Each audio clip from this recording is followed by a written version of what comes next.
Hello အားလုံးပဲမင်္ဂလာပါစားချင်စပွဲဝတ်သားမုံညင်းစိန်ကြော်နီးလေးကိုမျှဝေပေးလိုက်ပါတယ်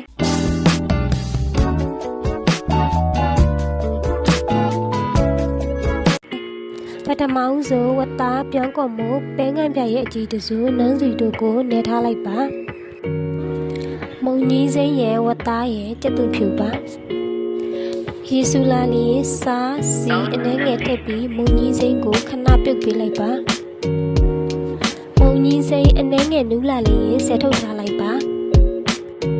ပြီးရင်ကျက်သွန်ဖြူကိုရှေဝါရောင်တောင်းလောက်ကြော်ပေးပြီးကြားအနေငယ်ထည့်လိုက်ပါ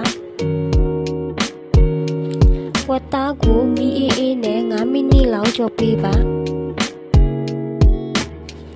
ဝတ်သားအနှံ့လေးမွေးလာလီမုံညင်းစိန်လေးထည့်လိုက်ပါ